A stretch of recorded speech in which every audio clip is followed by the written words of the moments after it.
जो सवाल है वो कुछ यूं है, गिनती 21:8 में, गिनती की किताब 21वां अध्याय 8वीं आयत में सांप ही को क्यों बनाया गया, जबकि उत्पत्ति से प्रकाशित किताब में सांप को शैतान कहा गया है।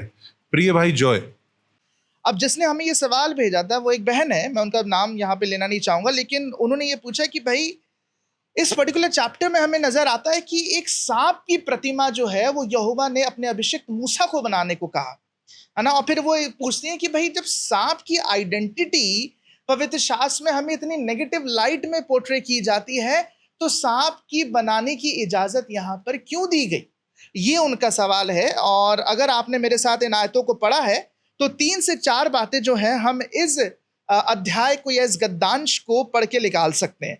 सबसे पहली बात क्या है कि मैं आपको बताना चाहता हूं, अगर आप इसका ऐतिहासिक संदर्भ देखें, नंबर्स 21 गिनती की किताब की 21वें बाब का, तो आपको पता चलेगा कि इस्राएल का जो घराना है ना अजीजों, वो अभी मरुस्थल में है, बियाबान में है।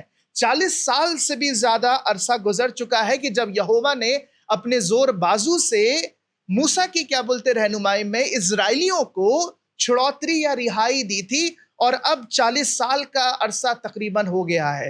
इन 40 सालों में उनकी बहुत छोटी मोटी रियासतों से जो उनके रास्ते या उनके मार्ग में पड़ते थे, उनका मतभेद हुई, उनका सामना हुआ। अगर आप गिनती की 20वें अध्याय को पढ़े तो वहां पे एदोम के राजा से उनकी जो है मतभेद हुई। और अगर इस चैप्टर 21 नंबर्स चैप्टर 21 की अगर आपने पहली आयतें मेरे साथ पढ़ी है, तो यहाँ पे एक छोटी रियासत का नाम है जिसको कहते हैं अराद।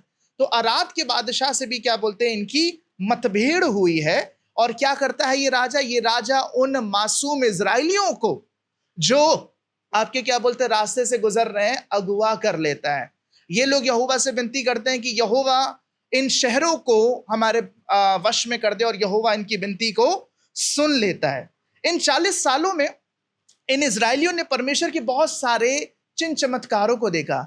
इन 40 सालों में उन्होंने परमेश्वर की व्यवस्था को मूसा के द्वारा जो है सिनाई पर्वत से ना सिर्फ सुना बल्कि ग्रहण भी किया। लेकिन अफसोस का मकाम यह है मेरे अजीजों, अगर आपने इन पहली 5 किताबों को पढ़ा, खास तौर से निर्गमन की किताब और गिनती की किताब, तो आपको मालूम चलेगा कि ये लोग लगातार जो हैं वो परमेश्वर और उसके अभिषिक्त मूसा के खिलाफ बड़बड़ाते थे, वो कुड़कुड़ाते थे, है ना।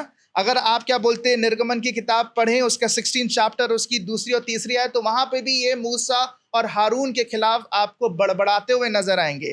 तो वो, और जैसे आपने अभी नंबर्स चैप्टर 21 वर्स 5 में पढ़ा, यहाँ पे भी वो जो है वो मूसा के खिलाफ बड़बड़ा रहे कि क्या तू हमें मरने के लिए यहाँ पे ले आया है, हमें जैसी मिस्र में मांस मिलता था, हमें जैसा मिस्र में पानी मिलता था, हमें जैसी मिस्र में रोटी मिलती थी, वो हमें यहाँ पर नहीं मिल रही है, तो क्या परमेश्वर यहोवा हमें मारने आया है। ये है वो संदर्भ उस जेनेसिस माफ कीजिएगा नंबर्स चैप्टर 21 का, जिसकी तरफ या जिस वाक्य की तरफ बहन ने इशारा किया है। और इसी हठधर्मी, इसी सरकशी और इसी बुड़बुड़ानेपन के चलते परमेश्वर क्या करता है, परमेश्वर तक्रोध इन इजराइलियों पर भड़कता है, और परमेश्वर इनके बीच में जहरीले सांप जो है वो छोड़ देता है, जहरीले सांप छोड़ देता है, जिसके चलते एक अच्छी खासी तादाद इजराइलियों की मरने लगती है बियाबान में, मरुस्थल में। और जब इजराइलियों को उनकी गलती का अंदाजा होता है, तब वो परमेश्वर से विनती करती कि हे परमेश्वर मुझ पर रहम कर, हमसे गलती हो गई। ये उनका हमेशा से तरीका रहा है, पहले वो परमेश्वर को गुस्सा दिलाते हैं और फिर वो परमेश्वर से रहम की भीख मांगते हैं। और चूंकि परमेश्वर रहम करने में धनी है, गुस्सा नहीं करना चाहता है, लिहाजा परमेश्वर ने मूसा को बताया कि एक सांप का एक पीतल के सांप बनाओ और एक खंबे पे उसे लटका दो, और जितने भी लोग उस सांप को देखेंगे वो सही हो जाएंगे, चंगे हो जाएंगे। तो बहन ने सवाल ये पूछा कि सांप ही क्यों, जबकि सांप की जो आइडेंटिटी है पवित्र शास्त्र में वो बहुत ही ज्यादा नेगेटिव लाइट में पोर्ट्रे की गई है। अगर आप उत्पत्ति की किताब की 3री बाब की पहली आयत पढ़े तो वहां पे लिखा हुआ है कि सांप जो है कुल जानवरों से जिनको परमेश्वर ने बनाया था, खासतौर से वो जो जमीन पर चलते हैं, सबसे ज्यादा चालाक था। और उत्पत्ति के 3रे बाब में ही आपको पता है इसी सांप ने क्या किया, इसी सांप ने हमारे पहले माँ बाप आदम और हव्वा को वर्गलाया और उन्होंने उस दरख्त का फल खाया जिसके लिए परमेश्वर ने मना किया था, और यूं पाप इस दुनिया में आ गया।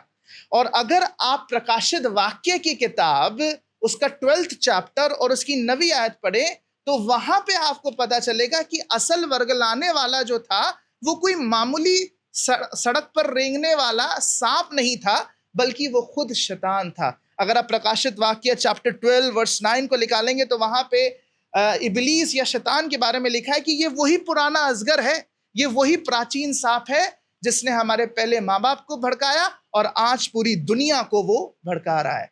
तो सबसे पहली बात, इस बात को समझिए मेरे अजीजों, और जिसने हमसे ये सवाल पूछा है, भड़काया शैतान ने था, सांप ने नहीं था। शैतान ने सांप को बतौर इंस्ट्रूमेंट के इस्तेमाल भले ही किया हो, लेकिन भड़काने वाला और हमारे माँ बाप को गुनाह करवाने वाला या उनको वर्गलाने वाला जो है वो कोई आपका क्या बोलते मामूली सांप नहीं, बल्कि खुद शैतान है। ठीक है, तो जिसने हमसे सवाल पूछा वो सबसे पहले इस बात को समझ ले। अगर आप उत्पत्ति की किताब के पहले अध्याय की 31वीं आयत को पढ़े तो वहां पे परमेश्वर यहोवा ने जब सब कुछ बना दिया A to Z, इंसान को भी अपने रूप और स्वरूप में बना दिया, तो वो कहता है कि बहुत अच्छा है, बहुत अच्छा है। तो आप जस्ट बिकॉज पवित्र शास्त्र में आपका सांप का मेटाफोर इस्तेमाल हुआ है शैतान के लिए, इसका मतलब ये नहीं है कि परमेश्वर की एक अच्छी सृष्टि जो कि सांप है, जो कि एक ब्रूट एनिमल है, वो अपने आप बुरा हो जाता है। सांप जो है वो परमेश्वर की सृष्टि है, और चूंकि परमेश्वर अच्छा है इसलिए वो अच्छी चीजों को ही बनाता है। ठीक है, तो आप इस बात को समझिए कि सांप में कोई प्रॉब्लम नहीं है, सांप को इबलीस ने जो है वो इस्तेमाल किया है। और अगर आप क्या बोलते हैं, एक डॉक्टर हैं, एक स्कॉलर हैं, उनका नाम है माइकल हाइजर। माइकल हाइजर ने एक किताब लिखी द अनसीन रेल्म, और अनसीन रेल्म का एक चैप्टर है उसमें जिसमें वो यशायाह नबी की किताब की 6वें बाब पर एक बात करते हैं। और यशायाह नबी के 6वें बाब में आपको पता है यशायाह परमेश्वर का एक विजन देखता है, एक उसको ऊंचे पर विराजमान देखता है यहोवा को, और लिखा है कि उसके तख्त के इर्दा गिर्द ऐसे फरिश्ते थे जिनके 6 पंख थे, 2 से वो मुंह छुपाते थे, 2 से वो पांव छुपाते थे, 2 को वो उड़ने के लिए इस्तेमाल करते थे। और यशायाह नबी की किताब के 6वें अध्याय में इनको सराफीम कहा गया है। और सराफीम जो है वो डॉक्टर माइकल हाइजर के मुताबिक एक प्लूरल है उस सिंगुलर वर्ड की जिसको हम कहते हैं सराफ, और सराफ ही वो वर्ड है जो यहाँ पर उस पीतल के सांप के लिए इस्तेमाल हुआ है आपके नंबर्स 21 में, जिसके बारे में अभी हमने पढ़ा। तो कुछ बाइबल स्कॉलर्स हैं जो एक कनेक्शन देखते हैं आपके क्या बोलते यशायाह नबी की किताब के 6वें बाब के सराफीम में और इन सांपों में, है ना। उन लोगों का कहना है कि ये जो सराफीम है ये सांप जैसे क्रीचर्स हैं जो परमेश्वर के तख्त के इर्दा गिर्द हैं। तो चूंकि ये एक डिबेटेबल टॉपिक है इसलिए हम इसकी गहराइयों में नहीं उतरते हैं। अगर आपको दिलचस्पी है तो हमारे लेट देयर बी कियोस के एपिसोड नंबर 14 को देख सकते हैं, जहां पे भाई रोहन की तरफ से इसकी अच्छे से व्याख्या की गई है। तो अगर हम सवाल की तरफ लौटें तो आखिरकार क्यों परमेश्वर ने इजरायलियों के बीच में इन सांपों को छोड़ा? जो पवित्र शास्त्र को पढ़ते हैं और पढ़ाते हैं वो अक्सर 2 कारण देते हैं, है ना। एक ऐतिहासिक कारण और एक ईश्वरीय वैज्ञानिक कारण, यानी एक थियोलॉजिकल कारण। जो ऐतिहासिक कारण है, मैंने इसको डॉक्टर माइकल हाइजर जो कि एक रेप्यूटेड ओल्ड टेस्टामेंट के स्कॉलर हैं, उनकी एक किताब है do not dare to bore me with the Bible, उसके एक आर्टिकल का मैं समझ लीजिए उसका सारांश आपके सामने रख रहा हूं। ऐतिहासिक कारण जो है कि क्यों परमेश्वर ने सांपों को इजरायलियों के बीच में छोड़ दिया। देखिए, आपको पता है कि इजरायली जो है वो हमेशा मिस्र की रट लगाते थे कि हमें मिस्र जाना है, मिस्र जैसी रोटी, मिस्र जैसा मांस जो है वो हमें इस बियाबान में नहीं मिलेगा। मालूम होता है कि इजरायली जो हैं वो मिस्री सभ्यता से बहुत ज्यादा प्रभावित थे और होंगे भी, क्योंकि 250 साल के करीबन वो उसी जगह पे यानी गोशन की सरजमीन पे वो रहे हैं। वो भले ही बंधुए मजदूर थे, लेकिन वो उस कह लीजिए सभ्यता से, सिविलाइजेशन से, इजिप्शियन सिविलाइजेशन से बहुत ज्यादा इन्फ्लुएंस थे। और मिस्रियों में एक ख्याल जो है वो बहुत कॉमन था, है ना। मिस्री जो है वो सांप की या सर्पों की जो है उसको बहुत इज्जत और कदर के मुकाम से देखते थे। वो सर्प को या सांप को एक देवता के तौर पे देखते थे कि जो आपके क्या बोलते, अगर कोई बीमार है तो उसको वो शिफा दे सकता है। अगर आपके घर में कोई प्रॉब्लम आई है तो वो प्रॉब्लम दूर हो जाएगी अगर आप सर्प देवता की आराधना या उपासना करें। और अगर आपने मिस्र के राजा फिरौन को देखा है तो आपने देखा होगा कि उसके मुकुट पर एक सांप की प्रतिमा है ना। और उस सांप की प्रतिमा को डॉक्टर माइकल हाइजर वाजदेत के नाम से कहते हैं। और ये वाजदेत एक देवी का नाम था जो सपोजिटली फिरौन को या मिस्र के राजा को हर तरीके के अव्यवस्था, हर तरीके की बीमारी और हर तरीके की मृत्यु से बचाती थी। और अगर मिस्र का राजा फिरौन हर तरीके की अव्यवस्था, बीमारी और मृत्यु से बचा रहेगा तो जाहिर सी बात है कि इस्राएल का, माफ कीजिएगा, मिस्र का पूरा घराना जो है वो व्यवस्थित और खुशहाल रहेगा। तो सांप की पर्सनालिटी, सांप के क्या बोलते व्यक्तित्व से और सांप के क्या बोलते कह लीजिए बहुत ज्यादा ये मिस्री लोग इन्फ्लुएंस थे। उसको कहते थे कि ये हीलिंग दे सकता है, उसको कहते थे कि ये जिंदगी दे सकता है। तो कुछ स्कॉलर्स हैं, ओल्ड टेस्टामेंट स्कॉलर्स, वो इस बात को पॉइंट आउट करते हैं कि चूंकि परमेश्वर इजराइलियों के सामने मिस्र और उसके देवताओं पर, जिसमें सांप भी शामिल था, उसके ऊपर प्रभुता को स्थापित करना चाहते थे कि ये जिन मिस्र की तुम रट लगाए हुए, इन जिन मिस्र देवी देवताओं की तुम रट लगाए हुए हो, अपने उनके ऊपर अपनी प्रभुता को स्थापित करने के लिए परमेश्वर यहोवा उनके बीच में सांप छोड़ देता है। कि जिनको तुम समझते हो कि सांप तुम्हें जिंदगी देंगे, जिनको तुम समझते हो कि सांप तुम्हें हीलिंग देंगे, यही सांप अब तुम्हारी मौत और तुम्हारी बर्बादी का जो है वो कारण बनेंगे। तो ये एक रीजन दिया जाता है ओल्ड टेस्टामेंट स्कॉलर्स के द्वारा, हिस्टोरिकल रीजन दिया जाता है कि क्यों कर परमेश्वर ने सांप ही को उनके बीच में छोड़ा।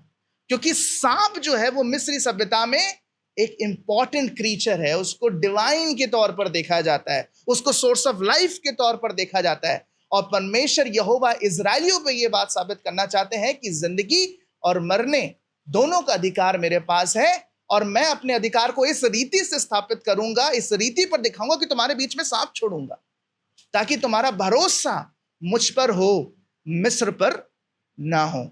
ये उसका एक ऐतिहासिक कारण है कि आपके क्या बोलते सांप छोड़ा गया इस्राएलियों के बीच में। जो दूसरा थियोलॉजिकल कारण है वो क्या बोलते हैं, वो भी मैं आपके सामने रखना चाहूंगा कि आखिरकार क्यों परमेश्वर ने एक सांप की प्रतिमा को बनाने का आदेश दिया। देखिए बहुत सारी ऐसी बातें हैं जो शायद हमें पूरी तरीके से या जल्दबाजी में समझ में ना आए, लेकिन परमेश्वर यकीन रखिए कोई भी काम बेफायदा या ये कह लीजिए बगैर किसी पर्पस के नहीं करेगा। हमने सुना है कि यूहन्ना 3 और उसके 16वें बाब में क्या लिखा हुआ है। यूहन्ना 3 और उसके 16वें आयत में लिखा हुआ है कि परमेश्वर ने जगत से ऐसा प्रेम किया कि उसने अपना इकलौता बेटा दे दिया ताकि जो कोई इस पर विश्वास करे वो नाश ना हो बल्कि हमेशा की जिंदगी पाए। लेकिन क्या आप जानते हैं कि यूहन्ना की इंजील की 3 बाब की 14वीं और 15वीं आयत में क्या लिखा हुआ है? मैं चाहता हूं कि भाई गैब्रियल पढ़ने में अगुवाई करे। यूहन्ना की इंजील उसका 3 बाब और उसकी 14वीं और 15वीं आयत में देखिए यीशु मसीह क्या कहते हैं। मैं 2 अल्फाज में इसको खत्म करता हूं। जी लिखा हुआ है, और जिस रीति से मूसा ने जंगल में सांप को ऊंचे पर चढ़ाया, उसी रीति से अवश्य है कि मनुष्य का पुत्र भी ऊंचे पर चढ़ाया जाए ताकि जो कोई उस पर विश्वास करे वह अनंत जीवन पाए। ताकि जो कोई इस पर विश्वास करे वो अनंत जीवन पाए। जिस तरह से मूसा ने बियाबान में सांप को ऊंचे पर चढ़ाया था, यीशु मसीह कहते हैं ठीक उसी तरीके से मैं भी जो मनुष्य का पुत्र हूं ऊंचे पर चढ़ाया जाऊंगा। यानी मैं भी एक दर्दनाक मौत जो हूं, क्रूस की मौत जो हूं वो मरूंगा, और जब मैं ऊंचे पे चढ़ाया जाऊंगा तो मैं सब लोगों को अपनी तरफ खींच लूंगा। अजीज और प्रभु यीशु मसीह इसी वाक्य की तरफ इशारा कर रहे हैं जो हमें गिनती की किताब की 21वें बाब में नजर आता है। आपको क्या लगता है रीजन क्या है? अगर आप गिनती की किताब की 21वें बाब को पढ़े तो हमें पता है कि पहले इजरायलियों ने परमेश्वर उसके अभिषेक के खिलाफ बड़बड़ाए, उन्होंने गुनाह किया परमेश्वर के खिलाफ। लेकिन जब उन्होंने रहम की भीख मांगी तब परमेश्वर ने माफी का भी और रिहाई का भी एक रास्ता तैयार किया, और वो क्या था कि पीतल का सांप बनाओ और ऊंचे पर चढ़ाओ। ठीक इसी तरीके से नए नियम के लिखने वाले हमें ये बताते हैं 2 कुरिन्थियों के 5वें बाब की 21वीं आयत में कि वो जो पाप से अज्ञात था उसी को यानी परमेश्वर ने आपके और मेरे लिए पाप बना दिया ताकि हम उसमें होके परमेश्वर की धार्मिकता बन जाए। अजीजों, क्रूस पर एक बहुत खूबसूरत बात होती है। क्रूस पर जो बात होती है वो इस तरह से होती है कि परमेश्वर का जो क्रोध है, परमेश्वर का जो क्रोध है, वो प्रभु यीशु मसीह पर उंडेला जाता है। और जितने भी लोग प्रभु यीशु मसीह को विश्वास की हालत में निहारते हैं उनको हमेशा की जिंदगी मिलती है। वो भी उस घटना की तरह जब मूसा के वक्त वो लोग जिन्होंने सांप को देखा बच गए, ठीक इसी तरीके से आज जो कोई प्रभु यीशु मसीह को देखेगा वो ईश्वर के प्रकोप से और क्रोध से जो है वो बचेगा। तो cross is a supreme manifestation of divine justice and divine mercy. और यही बात हमें कमोबेश गिनती की किताब की 21वें बाब में नजर आता है और शायद इसीलिए प्रभु यीशु मसीह ने इसकी तरफ इशारा किया है। प्रभु आपको आशीष दे। Praise Lord. ये परमेश्वर की महानता का सबूत है कि परमेश्वर जहरीले सांपों को पीतल के सांपों से मार सकते हैं और पापी मनुष्य को पवित्र मनुष्य के द्वारा सुधार सकते हैं।